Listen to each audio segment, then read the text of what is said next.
Then, why is the next one? I'll get there. I'm sorry, I'm not asking. Excuse me. No, excuse me. No. Hold on. Your honors, your leadership and my lords, they will have time, as you said, to respond and say all these things. If he's saying nonsense, they'll stand up and say so.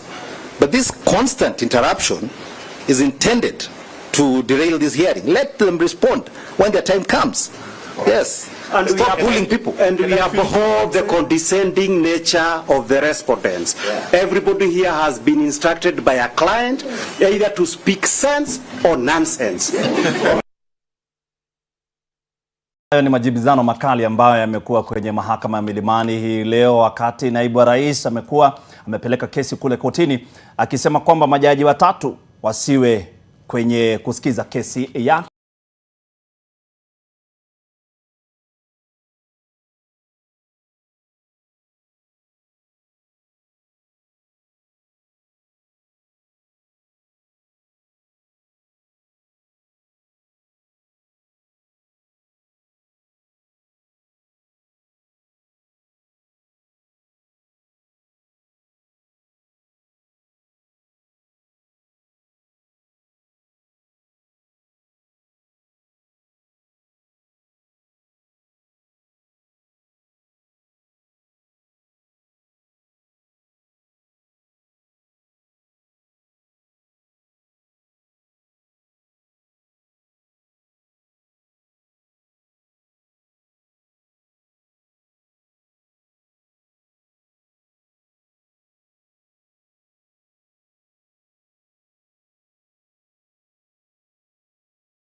a majority of them were from his own party, United Democratic Alliance, where he is the deputy party leader. They were not biased against him. The matter went to the Senate. 53 senators, a majority of them from his own party, voted to impeach him. He did not raise the issue of bias. My lords, you have been treated to the issue of weddings. Weddings weddings by the petitioners. I ask this court to take judicial notice that in the National Assembly, and my learned friend Kibe Mungai spoke about our tradition, we come from the same community, the first petitioner last year attended the wedding of a member of parliament, Eric Wamumbi, member of parliament for Madeira, where the first petitioner comes from. That member of parliament subsequently impeached him. If the basis of closeness is the basis of impeachment, how would somebody who have attended his wedding impeach you? But he did not impeach him because of attending his wedding. He impeached him because of serious violations of the Constitution. So that if the issue here is a wedding being attended, the first petitioner himself has attended a wedding, and not just as an ordinary guest. He was the father of that member of parliament in that wedding, but he was still impeached. So that, my lords, I want you to take comfort. Those are matters before the Hansard of the National Assembly, which is evidence before this court. Your lordships should take comfort. The first petitioner in the National Assembly, he impugned institutions. In the Senate, he impugned the Ethics and Anti-Corruption Commission, the National Intelligence Service. He has now impugned the conduct of IEBC. He has now impugned the conduct of the National Assembly. He has impugned the conduct of the Senate. He has impugned the conduct of the executive. So which institution does he have faith in this country? It appears that there is none. My lords, eminent judges, it is a matter of judicial notice that your esteemed colleagues, although the petitioners argue that you are unfit to hear this matter, have elected one of you, presiding judge, to be a principal judge. Your own peers, through a peer review. All judges in the country have elected one of you to be principal judge. Your peers equally have elected one of you to the Judicial Service Commission. My lords, our application is limited to your lordships and her ladyship, not the other judges. And there are many outstanding judges in this country with courage, with everything. The petitioner has not cast aspersions on judges generally. We've stated our grounds for the application for recusal of this particular bench. Your Lordship, the character of judges in this session has been impugned by several counsel appearing for their clients, and it is important that we rebut the issue of their character. Proceed, please. Thank you. Your Lordship, my client, the 9th respondent, has also filed a public participation report before this court. 200,000 Kenyans exercise their right of public participation in the National Assembly. What has this got to do with the recusal? That's the only thing we argued, my lords. If my learned senior would be patient, I'll show him the nexus. Yes, if you are relevant, admissible submissions in reply to the issue we argued. Exactly. Your Honor, let him stick to the application, which is recusal. My lords, I thank my colleagues. The basis of the public participation, and my lords, when you retire, you look at this. 200,000 Kenyans conducted or went through public participation. 65% of them said that the first petitioner should be impeached. That report is in my client's affidavit. And the reason I am saying this, my lord, is that the nexus of this is that the first petitioner has no confidence in all institutions. He has no confidence in 6 judges. He has no confidence in all Kenyans who went through public participation. Objection. He has no confidence in anything. Objection, Your Ladyship, Your Lordship. What is being advanced by Malane Senior will be discussed at the merits, including the character and the conduct of public participation. Is it fair for him to go on ad nauseam despite various objections? We strongly object to that line. I think, my Lord, it is relevant if a litigant has cast aspersions against the court. Some of them he even wanted to withdraw. It is only fair, and it is actually relevant, that the court be shown this is a person who picks the candles not just against the court, but against every known agency and institution of the state. My Lord, I was just trying to just keep quiet because of this intervention. Finish. My Lords, I was finishing. Take time and finish, and please sit down. You respond. Finish. And I have been very kind to my learned colleagues. I did not even apply that their pleadings be struck out, even when they were fatally defective. I have said let them remain on record. We are not impugning them. So I am being very kind to my friends. Finally, Your Lordships, if you recuse yourselves, you will do a great injustice to the oath of office that you took, the administration of justice. To allow the petitioners to bully you, to forum shop, they have tried to bully the National Assembly, the Senate, now they are trying to bully the judiciary. Will be a great injustice to this country. That is all, Your Lordships. Thank you. The respondents rest there. Oh, Professor. Sorry. Sorry. Presiding judge and distinguished members of the bench, Mahat Somane for the IEBC. I think everyone is in the arena, the independent body. No one wants it to talk. I think we have something to say about these proceedings. Your Ladyship, the IEBC's position is the Independent Electoral and Boundaries Commission, the 16th respondent in this second cohort. The IEBC's position is that the court should stick to first principles when it is determining the issue of recusal.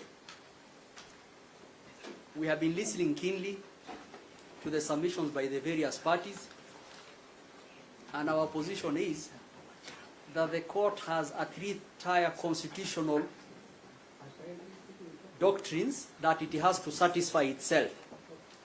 The first one, when the court is determining the application for recusal, is whether there is reasonable apprehension of bias. The question the court should ask itself is, do the circumstances give rise to a reasonable apprehension in the mind of, number one, a reasonable person, number two, a fair-minded person, and number three, an informed member of the public. So the test is all those three criterion has to be met. The second constitutional criterion that has to be met is the presumption of impartiality of judges pursuant to the oath of office they took must be rebutted, and that with probative evidence, not on aspersions, not on allegations, with probative cogent evidence. The third one, which is also a third constitutional doctrine, is judges generally in our constitutional dispensation have a constitutional duty to sit. We give them security of tenure. We pay them from the consolidated funds. They have a duty to sit and to hear all matters. And that duty can only be rebutted when there are valid grounds relating to it. We refer the court to the authority which has been placed before it, Sholei and another versus Judicial Service Commission, petition number 34 of 2014, we refer the court to paragraph 5 of the said decision as relates to the duty to sit in every matter and not to choose on any allegation that is made on it. We refer the court to paragraph 16 of the said judgment, the very analysis done by Justice Mohammed Ibrahim and the dicta of Lord Denning. We refer the court to paragraph 27 as relates to recusal and reassignment. And if the court applied first principles, the position of the Independent Electoral Commission is the threshold has not been met. The matter should be expeditiously disposed by the court. Thank you.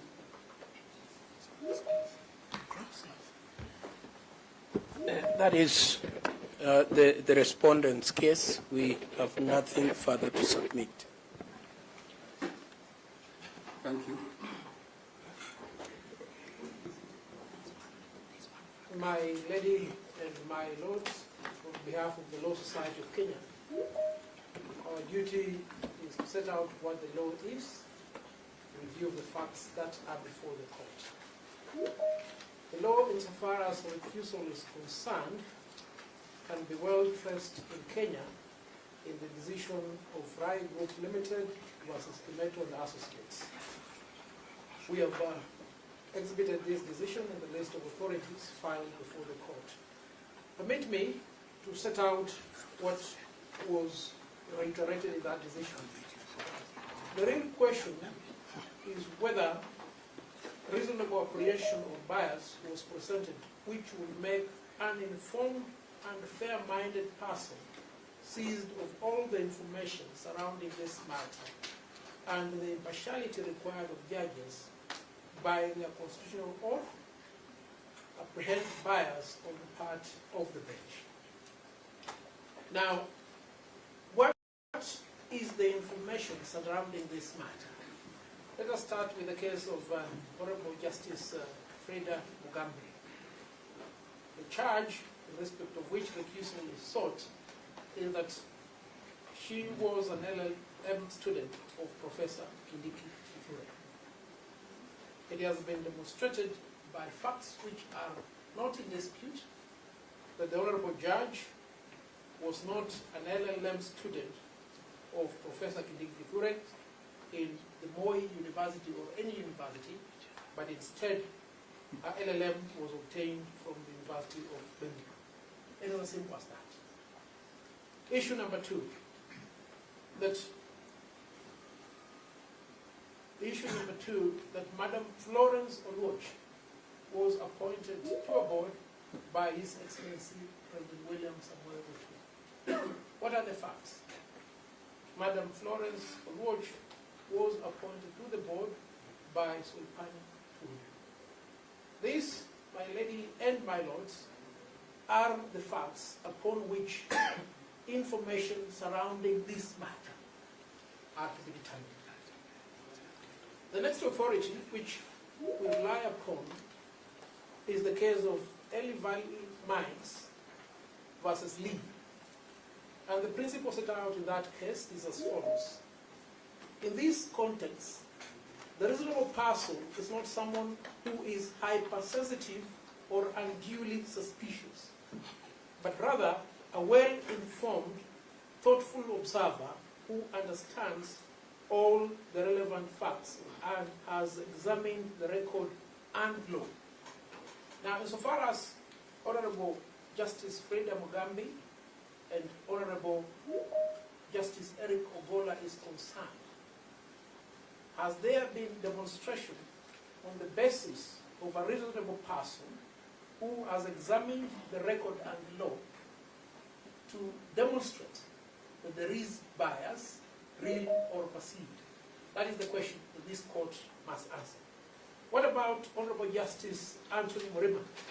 The charge is that the Speaker of the Senate, the Right Honorable Amason Kingi, attended his wedding. My lady and my lords, there must be meaning in the term learned friends.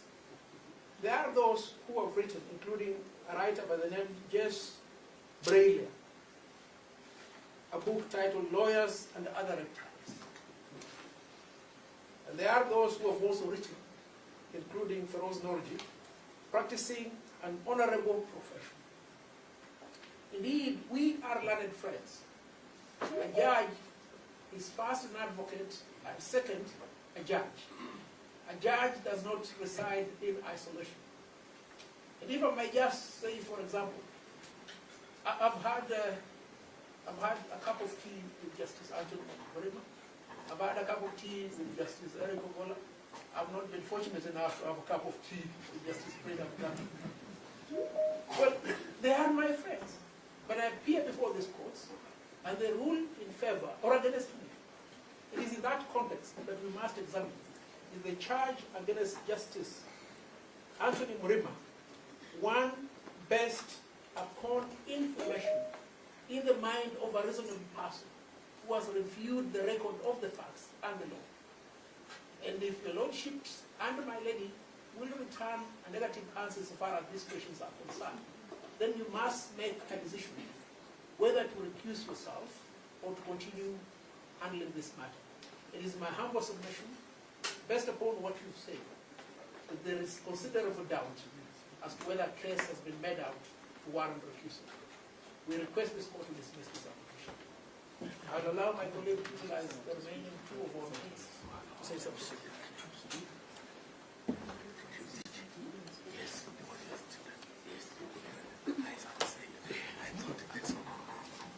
My lords and my ladies, Rishuki for the Law Society.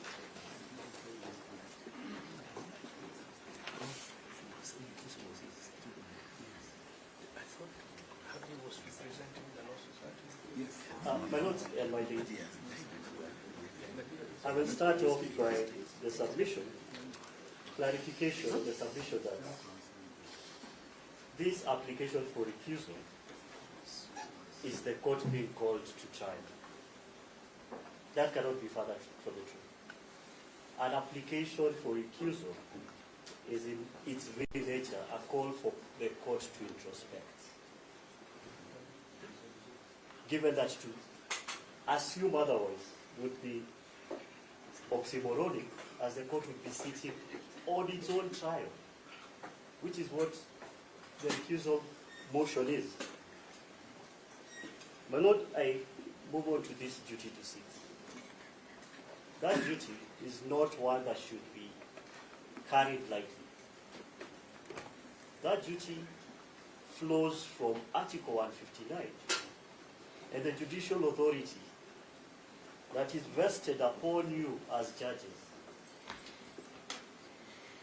To not fulfill that duty is to abdicate a constitutional right that you've been granted. Therefore, in making this decision that you're called upon, you must always at the back of your mind have that clear obligation that has been bestowed upon you by the people of Kenya.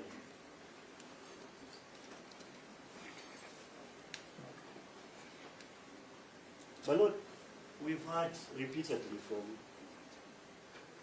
the prosecuting counsels in this issue, and they've referred to perceptions. And it caused me to check what this word perception actually means. Perception flows from a Latin word, which is percipere, which means to seize or to understand.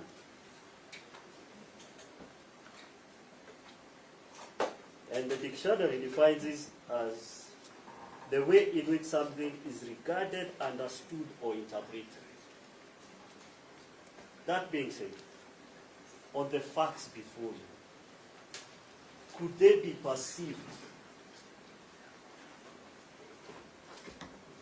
to put across actual or even apparent bias? That is a question you have to answer. I will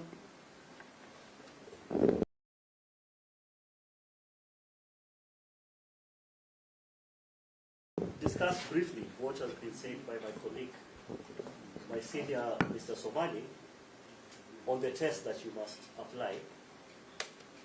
That test is an objective test. That is not in question.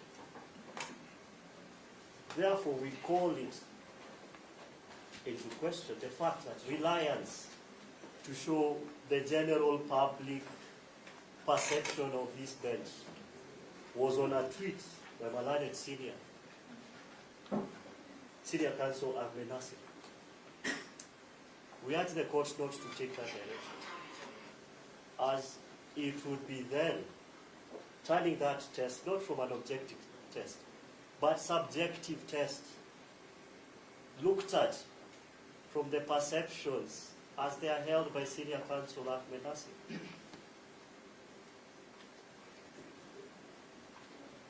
Your Honor, my lords and my ladies, we ask you, please, do not fall into that folly that the applicants seek to drive you. My lord, lastly, I will discuss one of our cases with regards, and this is particularly with regards to the profession, as has been discussed by my seniors, that we are indeed a homogeneous group. We are all advocates, and this is particularly important when it comes to the allegations as against Justice Mourinho. In the case that we have placed before you, of Perry versus Schwarzenegger, it runs from page 62 to 82 of our bundle of authorities, which is duly filed. The court had an opportunity to discuss an issue of recusal that had been lodged as against the judge, simply on the basis that he had a similar characteristic with some of the parties.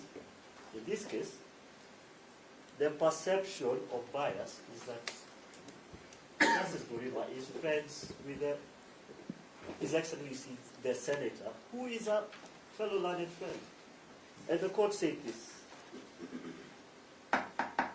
in a case that could affect the general public, based on the circumstances or characteristics of various members of that public, the fact that a federal judge happens to share some of the circumstances and characteristics will only be affected in a similar manner because he is a member of the party.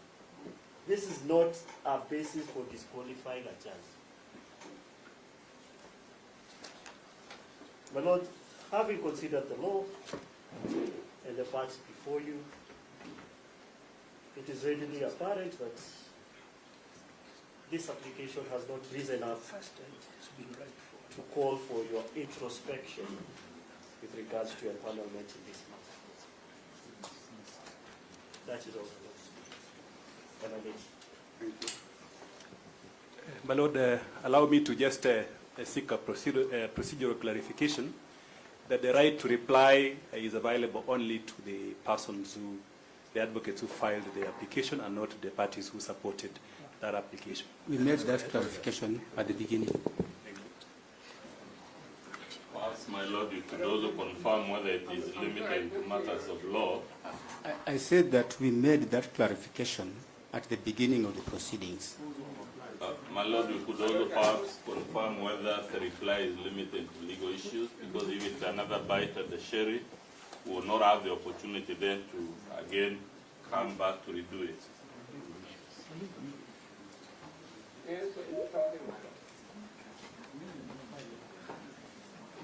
The reply will only be on issues of law and nothing else. Thank you. Dr. Camino, you can say. May I say what happened? Yes. I don't think if I may point was also if there is matter. Where it's founding also on a matter relating to impeachment of the party.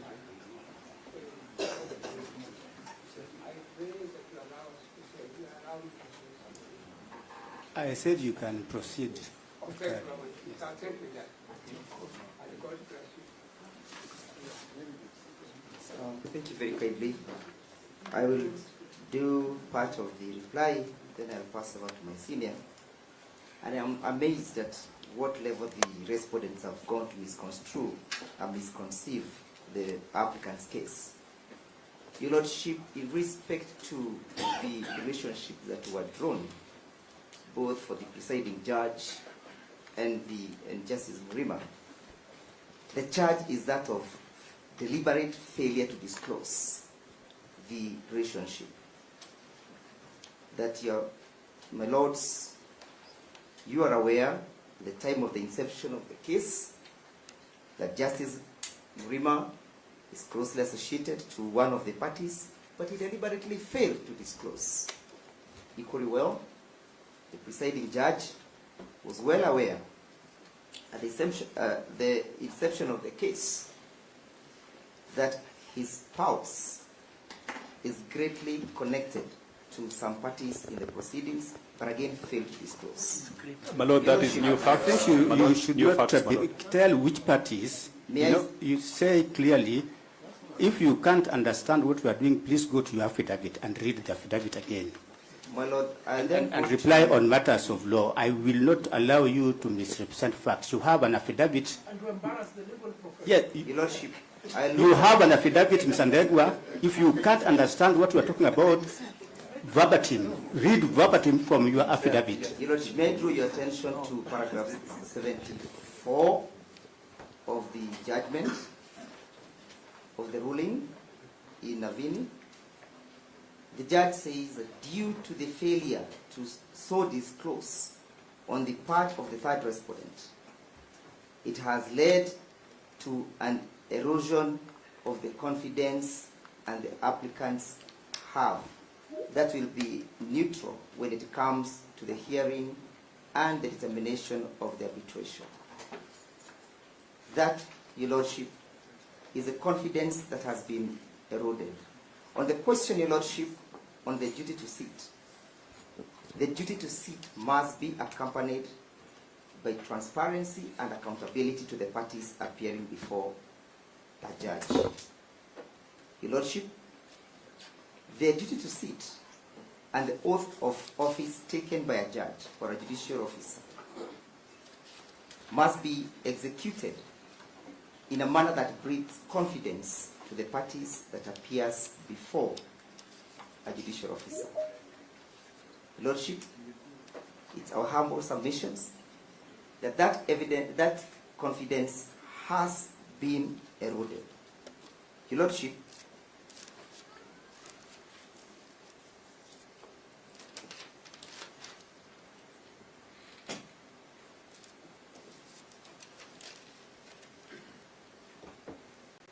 the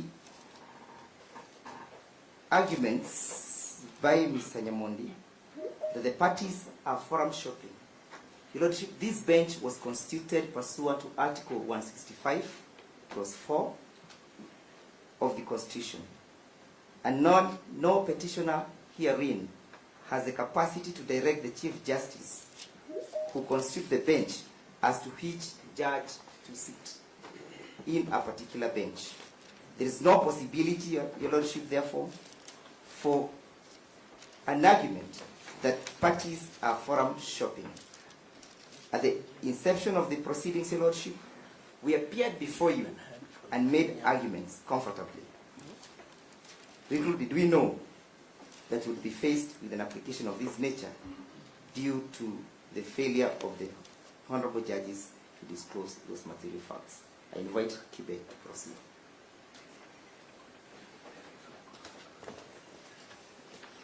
My Lord, while during the course of, I guess we've been here for about 5-6 hours when this application has been going on, and there are two things that have been crisscrossing my mind.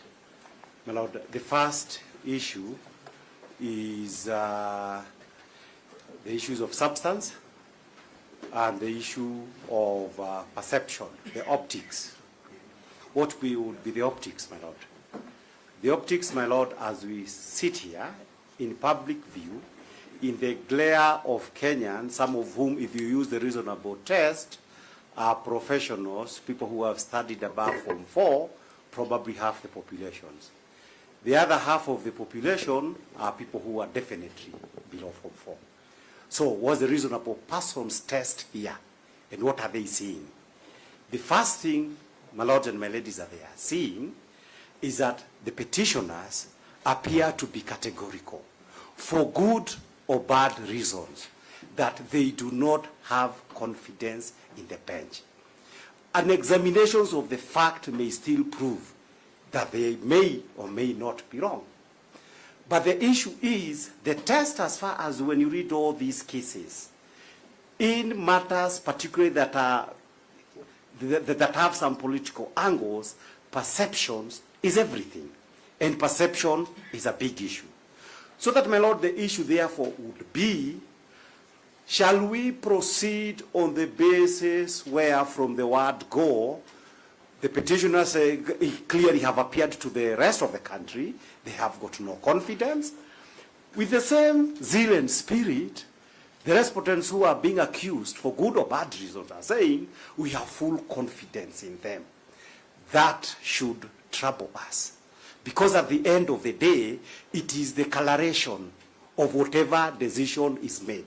It will be done from the prisms, oh, we told you. We knew this, they were going to do this or the other one.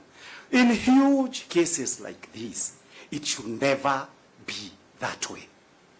I go to the second issue, the issue of the Honorable Attorney General. I listened to the Honorable Attorney General.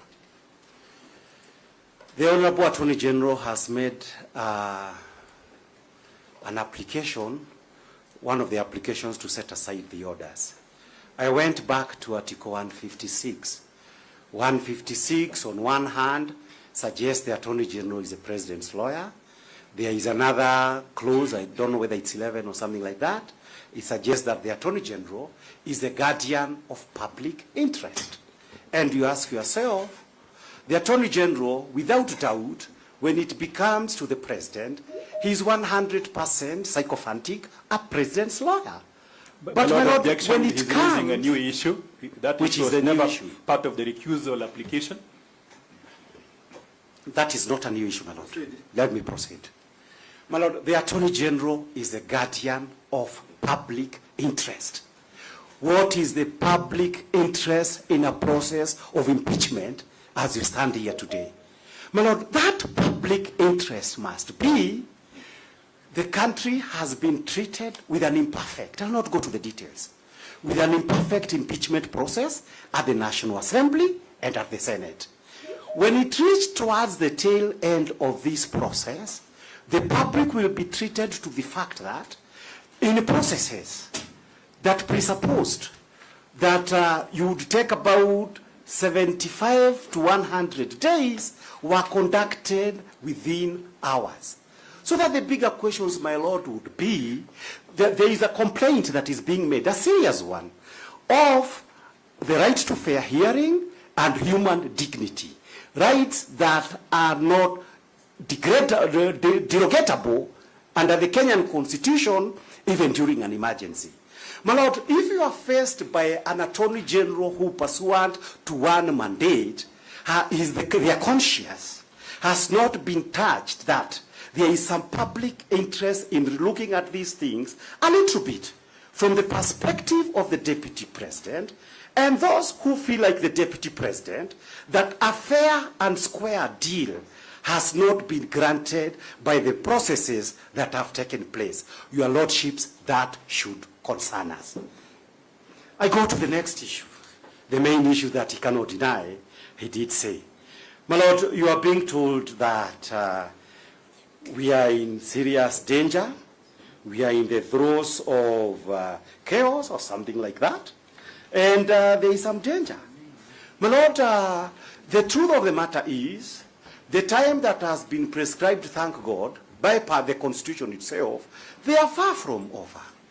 And the petitioners here keep saying, and Honorable Muite has told me, tell the court that if the court can be able to hear us from next Thursday when all of us have done responses and whatever amendment, we are ready to conclude that issue.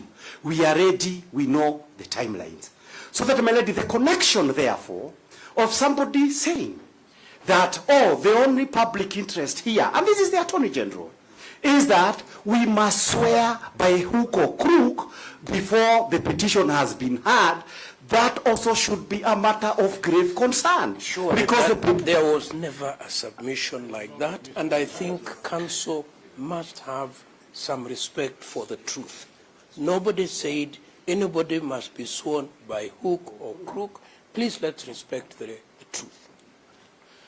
My Lord, I think the language always in submissions belongs to counsel, but what Professor Gedhu Muigai, my former teacher, said is this, that we are in the throes of instability, something to that effect, because if we do not complete the process that was started by the National Assembly, a huge power vacuum might arise.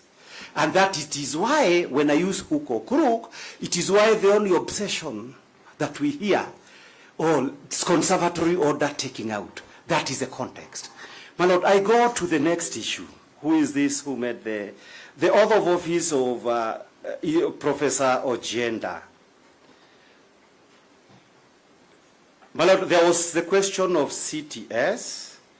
The question of CTS, I believe, had dealt with it and all those kind of issues, and we pointed out that the issues of CTS, whereas we had talked about them, they appeared for the first time not from the respondent's affidavit, but from the ruling that the court made. I don't need to say anything about it. The respondents had said nothing about them.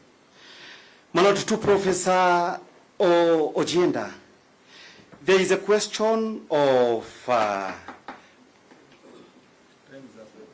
I have to respond. There is a question of the internal memo. The question of the internal memo, again, that was not a matter that was ever placed here in any affidavit, as far as I'm concerned. That was yesterday's submissions. I think you were here. I think these are notes that for was today. yesterday. Those are notes for yesterday. No, these are notes for today, my Lord. That was yesterday. No, my Lord.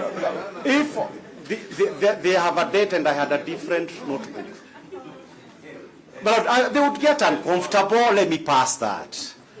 In fact, he's not the main guy I have to deal with.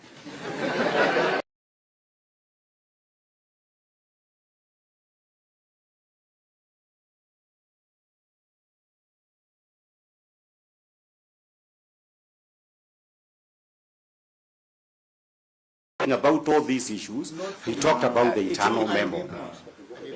But well, if he says he didn't, let me hope I imagined it. I can pass it. But that's what my note says. I don't mind. We can't fight over a memo, and as I said, we are dealing with some other submissions. My Lords,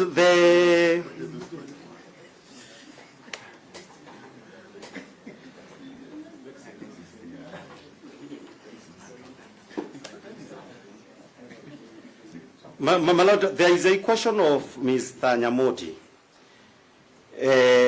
And Mr. Nyamodi was talking about the issue of the...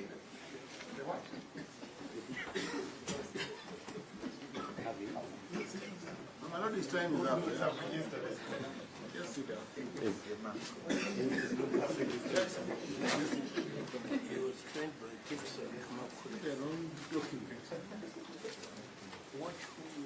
Just to confirm, we have not touched his notes.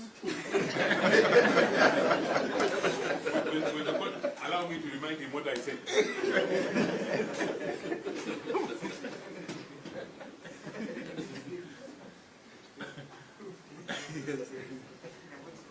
No, the only misplacement was this guy. My Lord, maybe we should correct that as well, because it's been said 3 times. There are no guys in court. They are learned counsel. My learned colleague, Professor, is the only issue, the reference, senior counsel. Is that doubted? My Lord, the issue that would require the clarification, let's go to Kerugoya. I believe there is no doubt about the issue of Kerugoya. My Lord, the issue that was raised, and I believe this is the last point that Professor Muigai was making, regarded the issue of where it was alleged that the issue estoppel with regard to the issues of Kerogoya that found themselves in the ruling of yesterday. And my Lord, first of all, I wish to point out that there is a notice of appeal that is one of the annexures in the supplementary affidavit and raises specific issues about preempting and the issues dealing with matters that were yet to be handled.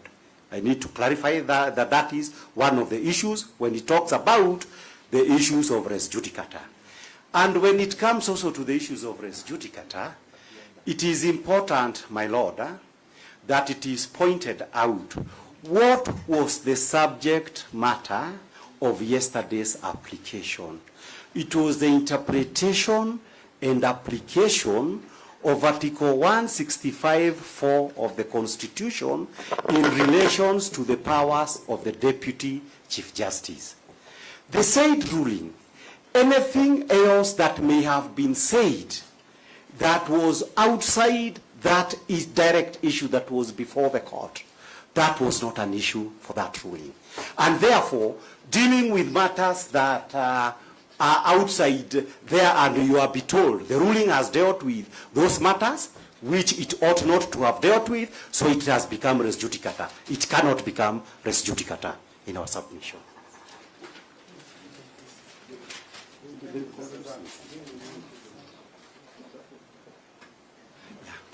My Lord, with regard to the issue of the friendships, I think this is something that they have been preoccupied with. My Lord, nobody is trying to criminalize friendships, not at all. But my Lord, there are always degrees of friendships. When it is alleged, for example, that a friendships between Kibe and Ndegwa is of such a close proximity that Kibe and Ndegwa ought to disclose that fact to any other person, it would be different, for example, to my friendships with Harvey, somebody we just meet and do a few cases with. So that, my Lord, the issue at the end of the day is one of degree. To what extent are there interactions between these two individuals? Because, my Lord, and we were saying that you may feel that there are issues. Issues could well be raised. That who was so that, for example, was Judge Mrima from the Kenya Law Reports records, as people would be sending materials to indicate that, the lawyer for Mheshimiwa Kingi during the case with Esposito, again the answer would be yes. So this is not a casual friendship.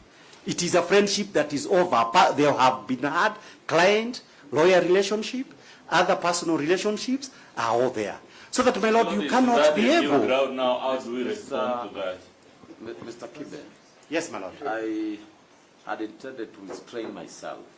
Yes, my Lord. From interjecting in these applications. But I think the statement you're making is factually incorrect. In the Esposito matter, I appeared as the advocate for IEBC, not Mr. King. Thanks for the clarification. My Lord, the issue... I think if we people can respond on issues of law, it would really help us, rather than going back on issues of facts. Yes, so that, my Lord, there was a question of forum shopping. Forum shopping, I go with what Ms. Ndegwa has said. If this bench recuses itself, it does not mean that we shall choose any of the judges that may replace this bench. My Lords, on the issue of Mr. Moshemi's submissions, my Lord, Mr. Moshemi's submissions, we start first of all from the premise that Mr. Moshemi did not have a replying affidavit. We did not have a replying affidavit. I tried to object. In order, you said I respond. We want just to draw the court's attention that if you want to take factual deposition, you take somebody else's affidavit that has been deposed to on oath and say this is not true you did not sign here, you did not do this, you have not subjected it to any examination or anything, that would be completely to go outside the rules of evidence as we understand them. And therefore, for as much as the issues of Mr. Mushemi is concerned, I urge this court to disregard them. There are two other more important issues that we need to point out. My Lord, using the test of the reasonable man and woman in Kenya, it is a question of splitting hair. President Ruto and Tuya. Is splitting of hair for the simple reason that during even the Senate proceedings themselves, we were treated to a situations in which, and one of the principals was indicted, in which political positions at cabinet, board levels, and others were toss-ups for purposes of political dealings. The average knowledge, because that is the standard that you've said, a reasonably informed Kenyans is aware that any new government comes to office with its own appointees to those board positions, permanent secretaries, and others. Mr. Kibe, you are going beyond what is really necessary for this. I think you have made your submissions. Respect the court and your colleagues. Reply on issues of law, please. I thought that was an issue of law. My Lord,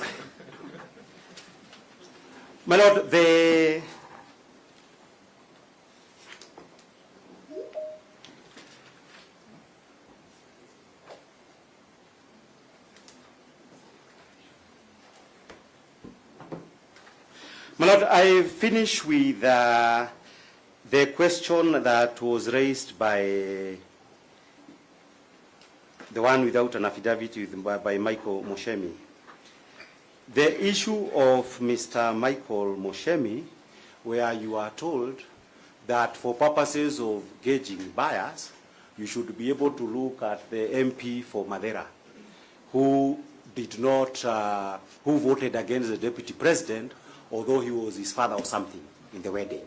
My Lord, the direct reference to that would also have to be taken from the bar, the way it was also made from the bar, and the direct reference to that is that the wife of this MP.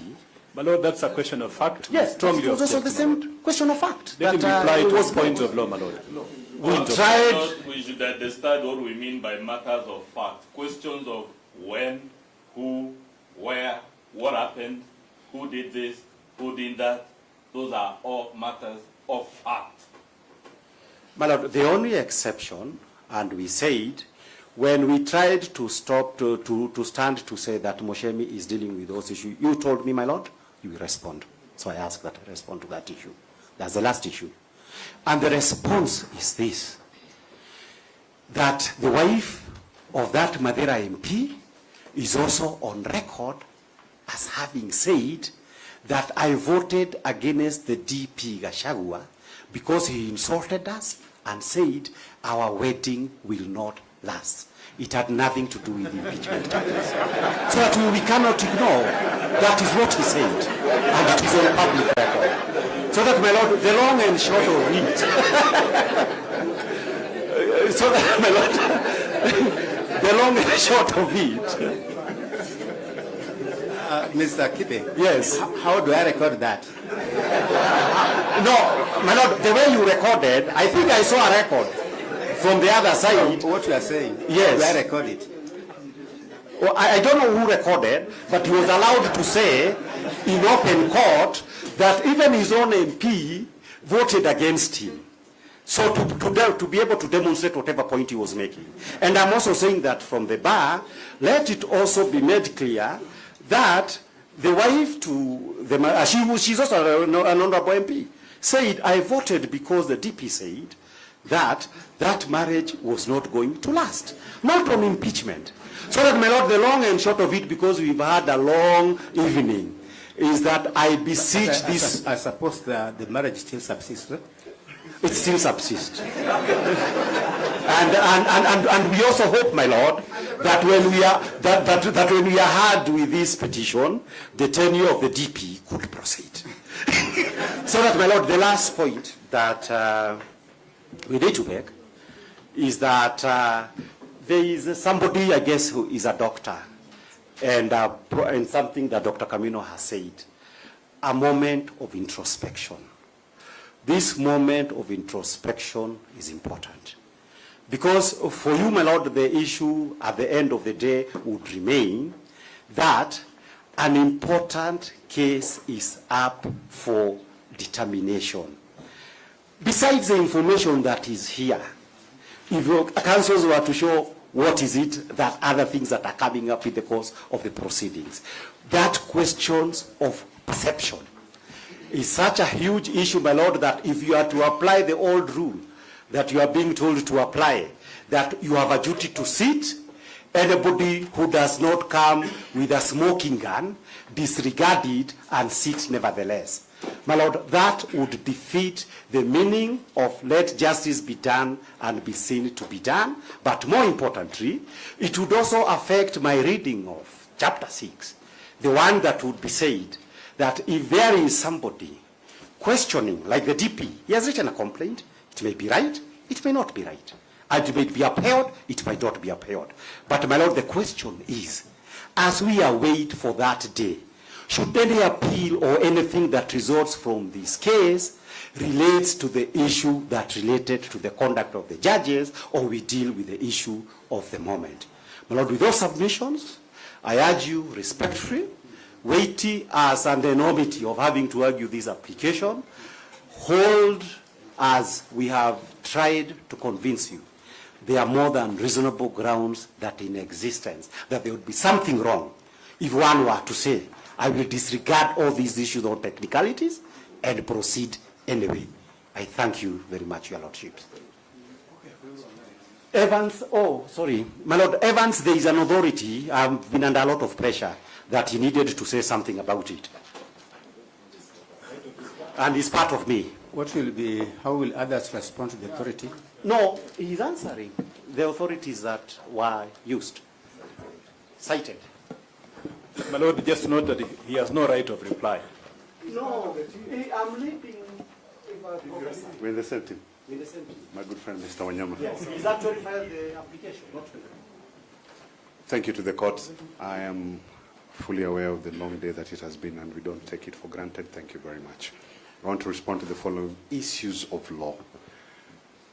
Reference was made to the other side, attaching affidavits to lawyers on this side.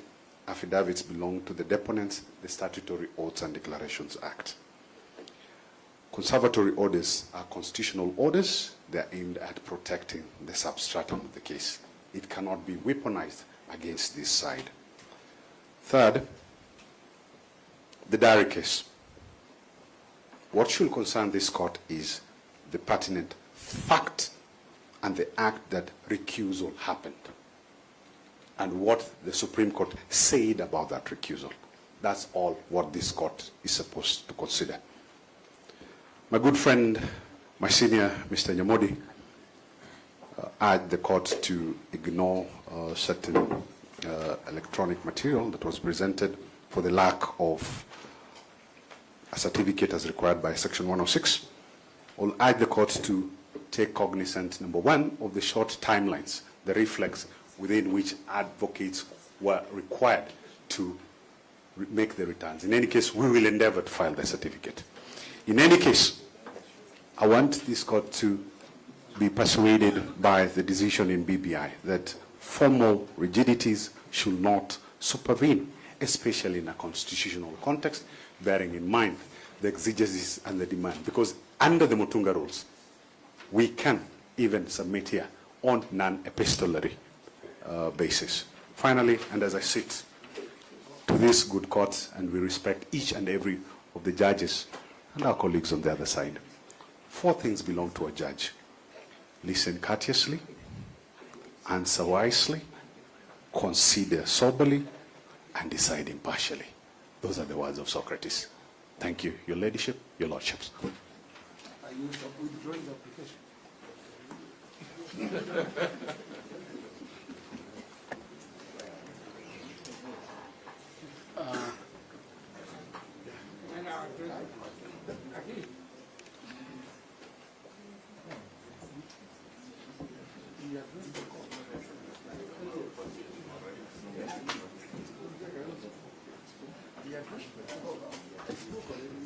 I think we've come to the end of our proceedings today. We will deliver a ruling tomorrow.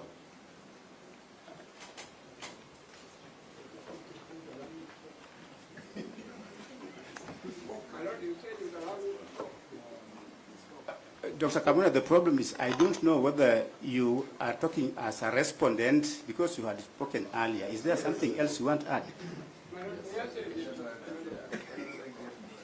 The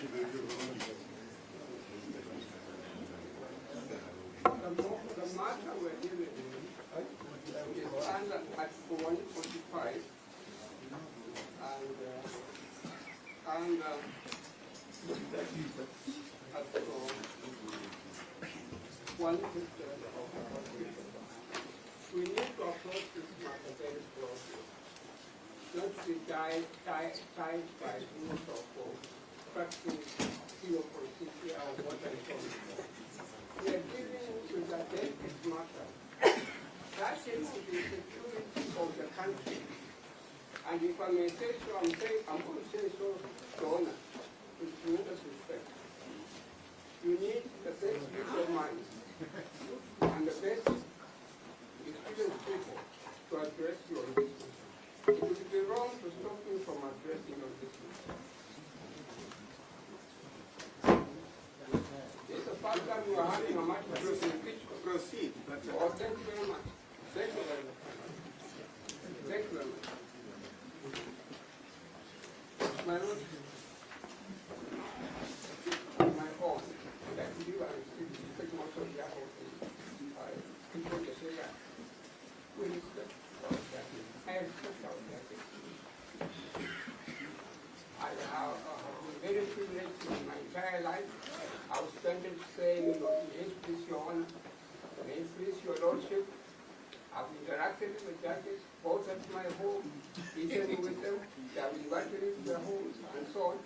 And I have the privilege of working as a judicial officer, as a resident magistrate in the colonial days.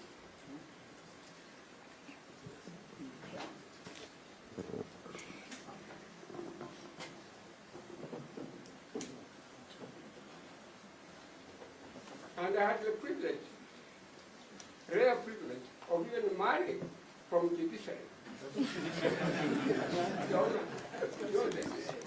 People serving as a judicial officer are decent people. We may have some isolated cases of some people who are not what we think they should be. But the people on the whole serving the judiciary are decent people. And as a matter of fact, I've said it elsewhere, very loudly too. Kenya is what it is now because of the judiciary. Without judiciary, you would have something quite different in the country. Judiciary has saved the Kenya, has built the Kenya. We enjoy respect that we enjoy in this country because of, or in the world, because of our judiciary. Our legal authorities, by our judges and so on, are cited everywhere now, including ICJ and so on. They are cited with approval, that they are good law and so on. We respect our judiciary. But my lords and my ladies, if you look at Article 145, when you're considering Article 145 and Article 150, we have to be extremely careful. We have to be extremely careful. This is a matter touching on the security of the country. And we cannot afford just to stick to certain procedural things or certain evidential things and so on. The court is called upon to look at things very broadly, very, very broadly. What you are saying to your lordship and my lady, very, very respectful, is that so far as I'm concerned, concerned, there's nothing wrong with you at all. But there is a significant portion of the Kenyan population who believe that you are not, with respect to the right people to sit and face this. And I'm saying to you very respectfully, there's nothing wrong. Give us a good opinion, a good judgment of what you are expected of you, and you get out of this case. We do not want protests in the streets. People come to the streets and say, oh, the judges who are biased, the judges who are biased. We do not want that kind of thing. Some of us are too old to leave this country to go to Uganda, or to go to Zanzibar and watch and so on, to stay there. We want to stay here and die here. I have gone through an experience which a number of you have not seen at all. When Amin came into power in Uganda, in Kampala, I saw things that were not, what was not acceptable. And I'm saying that, look, let us try as much as possible. But Lord, at those points of law, I mean, may I say something? With respect to Dr. Kamuna, we will consider what you have said. I think you have submitted, and we have understood you. You have understood your submission. If you want 2 or 3 minutes to summarize, please do that. You always serve me in my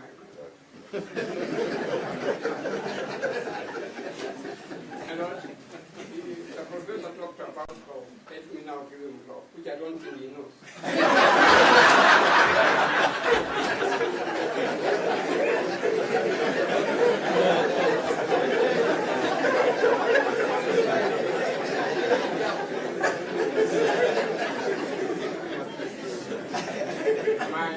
My lords and my ladies, I'm asking you to apply a precautionary principle. A precautionary principle is a principle of environmental law. But this principle has now been translated, it is used in matters of security. On our part, we invaded Somalia when Rigathi was in power because of this precautionary principle. And I'm inviting you very respectfully that you apply that principle, a precautionary principle, when considering the matter under the Article 145 and Article 150.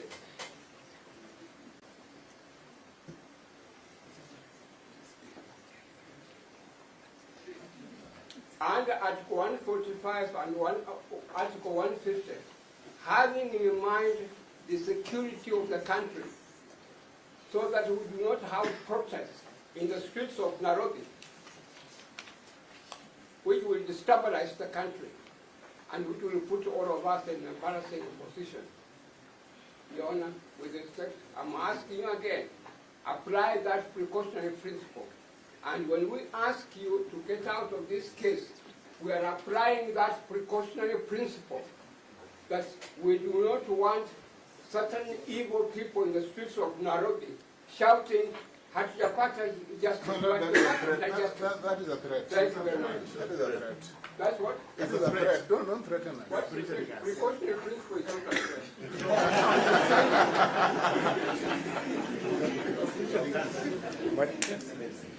Yeah. Can My I lord. sit down, Yes, I would have yes. liked to go on further. No, please sit down. And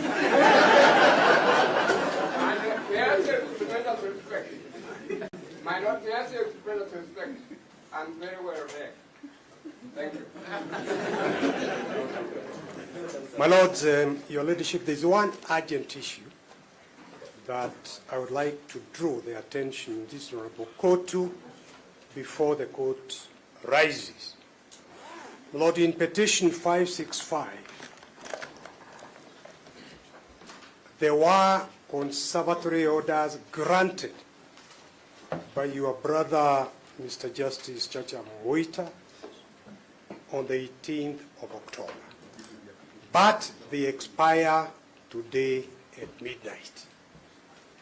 My lords, the purpose of the conservatory orders were to preserve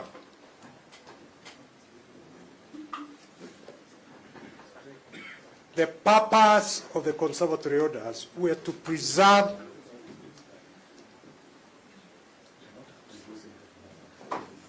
May I continue, my Lord? The Conservatory orders preserve the substratum of the petition and the interlocutory orders application in order for the court to have time to consider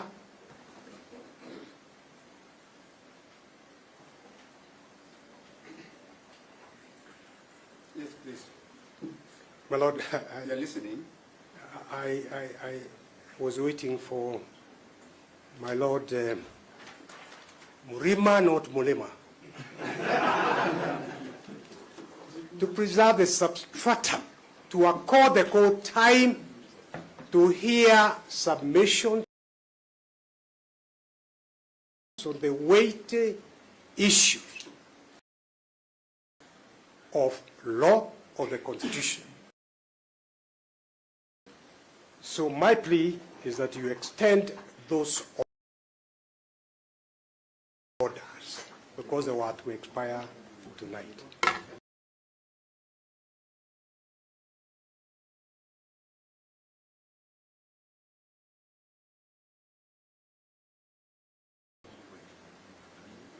Any response? No.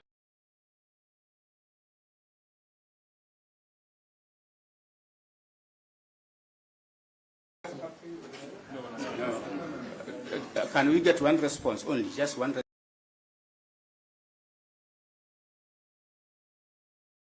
response. Yes, my Lord, very briefly.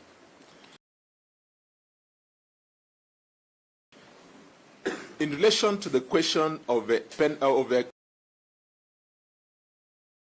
conservatory orders, the court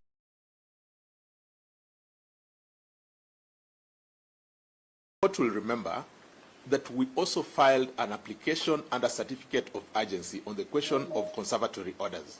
If at all it is now their changed position that the issue as to whether they can be extended or not should be brought before the bench, we are willing, ready, and able to argue it right now.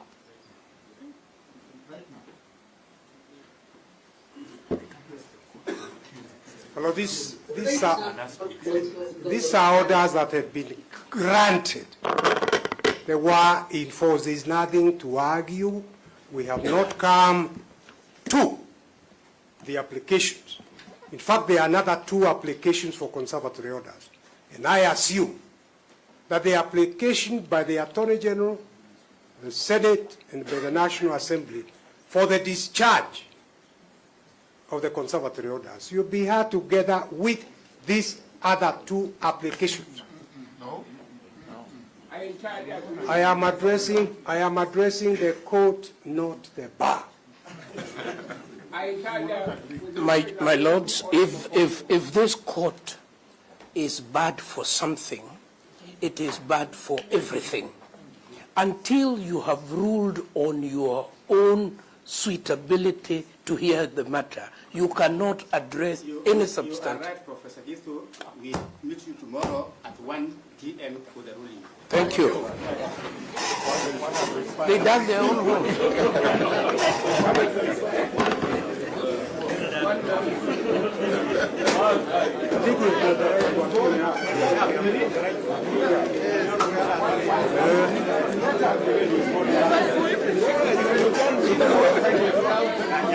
Thank you.